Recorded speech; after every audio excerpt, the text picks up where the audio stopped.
Unlock the full potential of your Peachtree accounting data by seamlessly transferring it to Excel for in-depth analysis and customized reporting. First, open the report you wish to export within Peachtree. This could be a profit and loss statement, a balance sheet, or any other report you need to analyze further.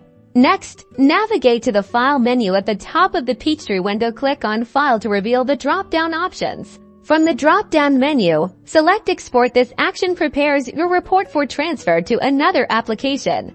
In the Export window, you will see different file format options. Choose Microsoft Excel as your export format. This ensures compatibility and easy opening in Excel. Now, select the location on your computer where you want to save the exported Excel file. Choose a folder that is easy to remember and locate.